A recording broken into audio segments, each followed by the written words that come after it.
সর্বশেষ যে ঘটনাটি ঘটেছে, যে একজন উপস্থাপিকার সাথে যেই নির্লজ্জ ব্যবহার উনি করেছেন, যেই সকল অশালীন কথাবার্তা উনি উচ্চারণ করেছেন, তাতে আমি বলবো যে আমরা যেন আর এই ভদ্রলোকের নামের পাশে বিচারপতি কথাটা সংযুক্ত করে পুরা বিচারাঙ্গনকে আমরা প্রশ্নবিদ্ধ না করি। পুলিশের গুলি করার যে রাইটস, সেই রাইটসকে উনি যেভাবে ডিফেন্ড করেছেন এবং পুলিশকে যেভাবে উস্কানি দিয়েছেন, তাতে আমার মনে হয় যে গণহত্যা সংগঠিত হয়েছে, সেই গণহত্যার একজন উস্কানিদাতা হিসেবে উনি এই মামলাগুলোতে আসামি হিসেবে সংযুক্ত হতে পারে। যারা সিভিল সোসাইটির আছেন এবং মাননীয় আইন উপদেষ্টা আছেন এবং অ্যাটর্নি জেনারেল আছেন, চিফ জাস্টিস আছেন, আমি তাদের দৃষ্টি আকর্ষণ করে বলবো যে দলীয় বিবেচনায় নিয়োগপ্রাপ্ত সকল বিচারপতিদেরকে অপসারিত করা হোক অথবা তাদেরকে আহ্বান করা হোক অতি সত্বর আপনারা রিজাইন করুন, কারণ এই দৃষ্টান্তগুলো ভালো নয়। আমিও গতকালকের এই নিউজটা দেখেছি এবং এটি ভাইরাল হয়েছে। প্রথমত আমি বলবো এটা এই যেভাবে তিনি গ্রেপ্তার হয়েছেন এবং যেই পরিস্থিতি আমরা দেখেছি, এটি ব্যক্তিগতভাবে ওনার যে অবস্থায় থাকুক না কেন, বিচারপতি হিসেবে যেহেতু নামের আগে বিচারপতি কথাটা লেখা আছে, এটা সত্যি আমি খুবই দুঃখ পেয়েছি বিচারপতি নাম থাকার কারণে। তার পাশাপাশি যে আমার কাছে মনে হয়েছে যে যা ডিজার্ভ করে না তাকে যদি সেই সকল জায়গাগুলোতে দেয়া হয়, দিলে যেই পরিস্থিতির শিকার হয় এবং ইনস্টিটিউশন গুলো যে ধ্বংস হয় এবং এর ভাব গাম্ভীর্য যে নষ্ট হয়ে যায়, ধূলিসাৎ হয়ে যায়, তার একটি দৃষ্টান্ত স্থাপিত হয়েছে এই বিচারপতি শামসুদ্দিন চৌধুরী মানিকের নিয়োগ লাভ থেকে শুরু করে অদ্যবিধি জেল হাজতে প্রেরণ পর্যন্ত। এটি একটি বিশাল এপিসোড আমি বলবো। বাংলাদেশে অনেক বিচারপতি এসেছেন এবং এই বিচারপতি উনিও বাংলাদেশের সুপ্রিম কোর্টের অ্যাপিলেট ডিভিশনে উনি কিন্তু বিচারপতি হিসেবে সার্ভ করেছেন। কিন্তু অত্যন্ত দুঃখের বিষয়, এই বিচারপতির বিরুদ্ধে আওয়ামী লীগ আমলেও তাদের দলের মধ্যেও আপনার গিয়া সংসদে কিন্তু আলোচনা হয়েছিল এবং তাকে আওয়ামী লীগের নেতা তোফায়েল আহমেদ স্যাডিস্ট বলেছিলেন এবং তার বিরুদ্ধে সুপারিশ করেছিলেন তৎকালীন সময়ের স্পিকার, পরবর্তীতে প্রেসিডেন্ট আব্দুল হামিদ সাহেব। কিন্তু অত্যন্ত দুঃখের বিষয়, এই আব্দুল হামিদ সাহেব যখন আবার প্রেসিডেন্ট হলেন, তিনি আবার তাকে অ্যাপিলেট ডিভিশনে নিয়োগ দিলেন। মানে এটা সেলুকাত ছাড়ার কিছু নয়। এবং বাংলাদেশে আপনি দেখবেন এমন কোন সম্ভ্রান্ত বা মর্যাদাবান মানুষ নেই যার সাথে মিনিমাম উনি একটু ভালো ব্যবহার করেছেন।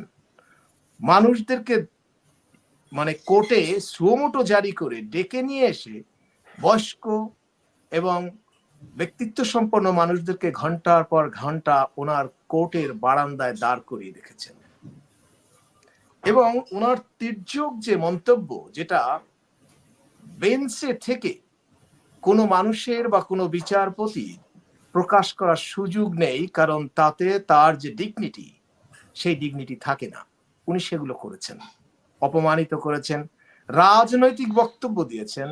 শুধু তাই নয়, উনি এলপিআর থাকাকালীন সময়ে তৎকালীন বিরোধী দলীয় নেত্রীর বাসভবন ঘেরাওয়ের কর্মসূচি তিনি অংশগ্রহণ করেছেন।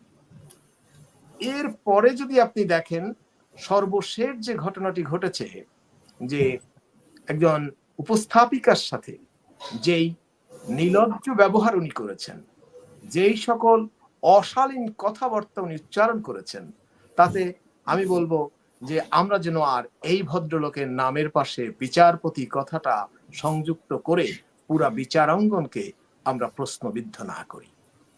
পাবলিকলি সে আসলে এই জায়গা থেকে অপসারিত, তার একটা ডেজিগনেশন দিয়েছে তারা, বাট কথা হলো পাবলিকলি এই কথাটা যদি বারবার ওনার সাথে আসে, তাহলে পুরো বিচারাঙ্গনের ভাবমূর্তি ক্ষুণ্ণ হয়। তাই আপনার মাধ্যমে বাংলাদেশের মানুষের কাছে আমার অনুরোধ থাকবে, এই ভদ্রলোকের বা এই ব্যক্তির নামের পূর্বে যেন আমরা বিচারপতি কথাটা না লাগাই।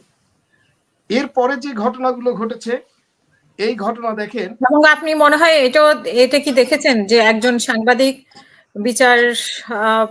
বিচারক বলে নাই দেখে ওনার সাথে লাইভ প্রোগ্রামে ঝগড়া করেছে? হ্যাঁ, তার নামটা আমি সেই কথাটাই বললাম যে উপস্থাপিকাকে যেভাবে অপমানিত করেছে, এটা তো আসলে নির্লজ্জতার চরম।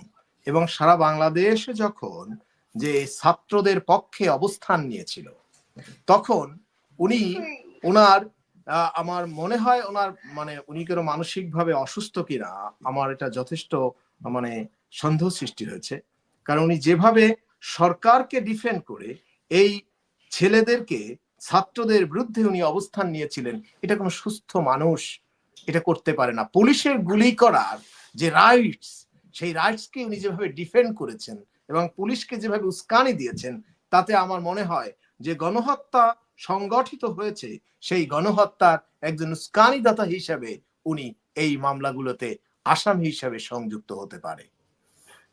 এরপরে দেখেন যে ঘটনাগুলো, উনি চলে গেছে কিভাবে, একজন একজন সাবেক বিচারপতি, সে যেভাবে চোরাই পথে বর্ডার পাস করার জন্য আর একজনকে টাকা দিয়ে সে যেই কাজটি করেছে, যেই লেভেলের লোক, একে নিয়ে আলোচনা করার মতো আমার মনে হয় আপনার এবং আমাদের সকলের সময় নষ্ট করা ছাড়া আর কিছু নয়। তবে তার এই ঘটনাটা বাংলাদেশের জন্য একটি দৃষ্টান্ত।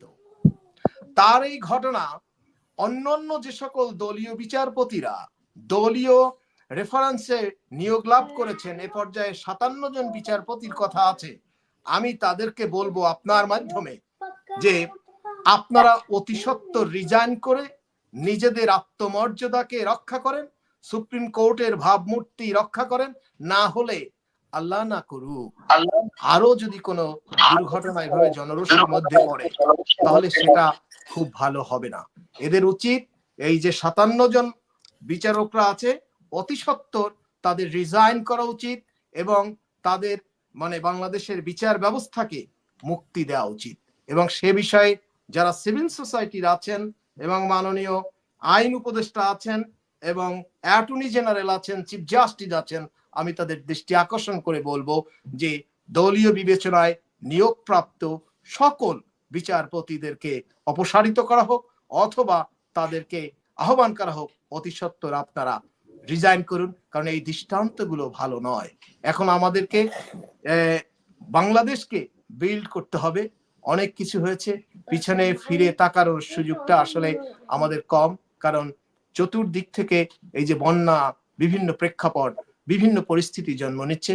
এই পরিস্থিতিগুলোকে সামলে নেওয়ার জন্য একে একে আমাদের ক্লিন করা দরকার সমস্ত জায়গাগুলো এবং দেশ গঠনে আমাদের ভূমিকা রাখা উচিত। আপনাকে ধন্যবাদ।